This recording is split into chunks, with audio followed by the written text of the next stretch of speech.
விஜயகாந்த் சேரை வாழ்த்துன விஷாலுக்கு என்ன நடந்துச்சு? முழுமையான விவரங்கள். நிறைய பேர் காய்ச்சல்னு சொல்றாங்க. டிடி கூட சமாளிச்சிருந்தாங்க. ஆனா உண்மையான விஷயம் என்ன? அக்குவர் ஆணிவேரா இந்த வீடியோல நான் சொல்லப் போறேன்.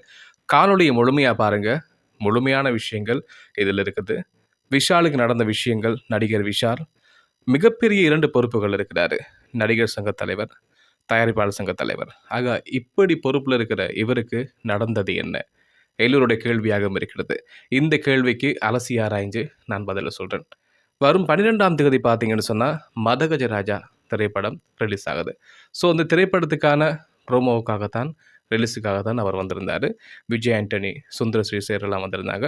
அந்த இடத்துல தான் மக்களுக்கு தெரிஞ்சது, ஏன் இவர் இப்படி இருக்கிறாரு? பேசும்போது ஏன் நடுங்குது? கையெல்லாம் நடுங்குது. பார்க்கறதுக்கே ஒரு அன்கம்ஃபர்டபுளா இருக்கிறாரு அப்படின்னு சொல்லி எல்லோரும் உற்று பார்க்க ஆரம்பிச்சாங்க. இன்னைக்கு மீடியாக்கள் முழுக்க அத தான் பேசிக்கிட்டு இருக்கிறாங்க. என்ன காரணம்? இவருக்கு என்ன நடந்தது? ஆனா ஸ்டேஜ்லயே பார்த்தீங்கன்னு சொன்னா, டிடி அவர்கள் தான் நிகழ்ச்சிய தொகுத்து வழங்குனாங்க. டிடி அவர்கள் சமாளிச்சிருப்பாங்க. அவருக்கு மலேரியா காய்ச்சல் வந்திருக்குது. இந்த ஜுரத்திலயும் அவர் வந்திருக்கிறாரு. அது சுந்தர் சி சேருக்காக தான் அப்படின்னு சொல்லி சொல்லியிருப்பாங்க. ஆனா, அது அவ்வளவு ஏற்றுக்கொள்ளக்கூடியதாக இல்ல. ஏன்னா, காய்ச்சல் அப்படின்னு சொன்னா வந்திருக்காமல் இருக்கலாம், தவிர்த்திருக்கலாம். அதாவது சமீப காலமா பார்த்தீங்கன்னு சொன்னா, விஷால் அவர்கள நாங்கள் அ அதிகமாக காண்பதற்கு முடியாமல் இருந்தது. அப்ப ஜுரம் அப்படின்னு சொன்னா, ஒரு 1 வாரம் முன்னாடி வந்திருக்கலாம். பட் இப்ப சமீப காலமாகவே இல்ல அப்படின்னு சொல்லும்போது, அங்க ஒரு பெரிய கேள்வி வருகிறது. சரி, இந்த விஷயத்த நாங்க முழுமையா பார்க்க போறோம். இவருக்கு என்னென்ன பின்னணி நடந்திருக்கிறது? அப்படின்ற விஷயத்த நாங்க பார்க்க போறோம்.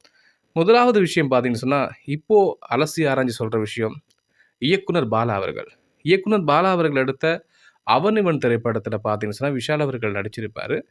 இந்த நடிப்புல பார்த்தீங்கன்னு சொன்னா, அந்த கண்ண வந்துட்டு பார்த்தீங்கன்னா, அந்த உள்ளால எடுத்த மாரி தான் இருக்கும். இந்த கண் வந்து பார்த்தீங்கன்னு சொன்னா, நடிகர் அ விஷால் அவர்கள் அந்த கண்ண அப்படி வைக்கலையாம். அதுக்கு ஏதோ ட்ரீட்மெண்ட் பண்ணுனாங்க அப்படின்னு சொல்லப்படுது.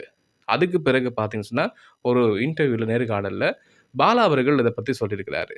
ஸோ, இதிலிருந்து இவருக்கு ஒரு சின்ன தலைவலி இருந்ததாகவும், அடிக்கடி இந்த தலைவலிய மறக்கிறதுக்காக சில அ தன்னை என்ன சொல்றது, அந்த வலிய மறக்கிறதுக்காக சில பழக்கங்களை பழகிக் கொண்டார் அப்படின்னும் சொல்லப்படுகிறது. ஸோ, இந்த ஒரு பிரச்சனை காரணமாகத்தான் இந்த பழக்கவழக்கங்களுக்கு அவர் ஈடுபட்டார், தன்னை ஈடுபடுத்திக் கொண்டார் அப்படின்ற ஒரு விஷயம் இப்பொழுது வெளிவந்திருக்கிறது. அவருடைய வட்டாரங்கள் சொல்லப்படுகிறது. அதேபோல இவரு எப்படி கம்பீரமா இருந்த மனுஷன்னு சொன்னா, இவருடைய திரைப்படங்கள பார்க்கும்போது ரொம்ப ஹைட்டு, அ என்ன சொல்றது, குடும்ப பின்னணி நலமாக இருந்தாலும் கூட, இவருடைய திறமை என்பது எங்களால் வாழ்த்துக்கள் சொல்லியாக வேண்டும். ஒரு கட்டத்தில விஜயகாந்த் சார் அவரே சொல்லியிருக்காரு. "யாருப்பா அந்த பையன் ஆரம்பத்தில? நல்லா ஹைட்டா இருக்கான், நல்லா ஃபைட் பண்றான், நல்ல ஒரு இடத்துக்கு வருவான் பாருன்னு" நம்மட கேப்டன் விஜயகாந்த் சார் சொல்லியிருக்கிறாரு. அப்ப இந்த மாரியான இருக்க ஒரு நபர், மனிதர் ஏன் இப்படி பாதிக்கப்பட்டார்? ஏற்கனவே சரத்குமாரோட இவருக்கு ஒரு சின்ன பிரச்சனை இருக்கு. பழிவாங்கும் உணர்வு அப்படின்னு கூட சொல்லலாம். இந்த பழிவாங்கும் உணர்வு எங்க வந்திருக்கு அப்படின்னு சொன்னா, விஷால் அவருடைய தந்தை பார்த்தீங்கன்னா ஒரு இயக்குனர்.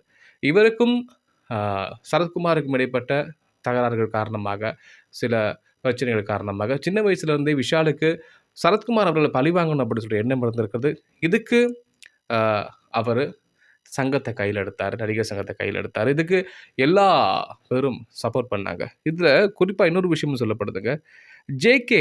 ரிதீஷ் அப்படின்றவரு, அவரு தான் இந்த சங்கத்துல இருக்கிற மெம்பர்ஸ் எல்லாம் ஒரு கட்டுக்கோப்புல வச்சிருக்கிறவரு. அவரு முடிவு பண்ணி தான் விஷால கொண்டு வந்ததாகவும், விஷால் வந்த உடனே ஜே.கே. அவர்கள முதல்ல கழட்டி விட்டதாகவும் சொல்லப்படுகிறது. அதிலிருந்தே அவருக்கு சின்ன ஒரு மனஸ்தாபம் ஏற்பட்டதாகவும், அதேபோல நந்தா, ரமணா அப்படின்ற 2 ஃபிரெண்ட்ஸ் பார்த்தீங்கன்னு சொன்னா, இந்த விஷால ஒரு கட்டத்தில சுத்திக் கொண்டாங்க. இவர வெளில விடல அப்படின்ற விஷயமும் இருக்குது. ஸோ இந்த மாரியான குற்றச்சாட்டுகள் தான் இவர அடுத்தடுத்த கட்டத்துக்கு கொண்டு போயிருக்குது. உதாரணத்துக்கு துப்பறிவாளன் படத்தில ஏற்பட்ட மிஸ்கினோட ஏற்பட்ட வாக்குவாதமா இருக்கலாம். இவருக்கு இந்த மன அழுத்தம் 2 பெரிய பொறுப்புகள் இருக்கிறாரு. ஸோ அதில வர்ற பிரச்சனைகள்லாம் சமாளிக்கணும், சால்வ் பண்ணணும். இந்த மாரி மிகப்பெரிய பொறுப்புகள் இருக்கிறது. அது மட்டும் இல்லாம பார்த்தீங்கன்னு சொன்னா, இவருக்கு இன்னும் விஷயங்களும் இருக்குது. இந்த என்ன அப்படின்னா, மார்க் ஆண்டனி படம் எடுக்கும்போது, கிட்டத்தட்ட 2 நாள் வெளிய வரவே இல்லையாம். அப்ப எல்லாம் பயந்து போயிட்டாங்களாம். ஹோட்டல் ரூம்ல அவங்கலாம் கூப்பிட்டு, இன்சார்ஜ் எல்லாம் கூப்பிட்டு, அ கதவு ஒரு மாரி திறந்து போயிட்டு, உள்ள போயிட்டு பார்த்தா தூங்கிக்கிட்டு இருக்காராம். சில பழக்கவழக்கங்கள். அ அந்த பழக்கவழக்கங்களுக்கு அடிமையாகி சில வேளை இவருக்கு உடல்நிலை இப்படி பாதிக்கப்பட்டிருக்கலாம் அப்படின்னும் சொல்லப்படுகிறது. அது மட்டும் இல்லங்க, சமீபத்தில பார்த்தீங்கன்னா, ரோபோ சங்கரும் இதே மாரி ஒரு நிலைமையில எங்களால் காணக்கூடியதா இருந்தது. அவரும் ஒரு ரியாலிட்டி ஷோக்கு வரும்போது தான், அவர பார்த்து "என்னடாப்பா ரோபோ சங்கர் இப்படி ஆயிட்டாரு" அப்படின்னு சொல்லி. ஸோ அதே நிலைமை தான் இப்பொழுது விஷால் அவர்களுக்கு இருக்கிறது. இவர் மீண்டு வரணும் அப்படின்னு சொன்னாங்க. இறைவனை பிரார்த்திக்கிறோம். ஆனா, இதுக்கான பின்னணி இதெல்லாம் சேர்ந்து ஒரு மனுஷன டிப்ரஷன் ஆக்கி, அந்த டிப்ரஷன்லருந்து மனுஷன் மீள்றதுக்காக சில பழக்கவழக்கங்கள பழகி, அது மாறாக தவறுதலாக மாறி, சில விளைவுகள இது போன்ற மருத்துவ விளைவுகள கொண்டு வந்து சேர்க்கும் என்பது நிதர்சனமாக இருக்கிறது. இதுவரைக்கும் அந்த தகவல்கள் இப்படித்தான். இது பற்றி மேலதிக தகவல்கள் வரும்போது, நான் கட்டாயம் உங்களோடு பகிர்ந்து கொள்கிறேன். நான் ஆர்ஜே புவனேஷ். என்னோட சேனலை சப்போர்ட் பண்ணுங்க, லைக் பண்ணுங்க, கமெண்ட்ஸ் பண்ணுங்க. நன்றி.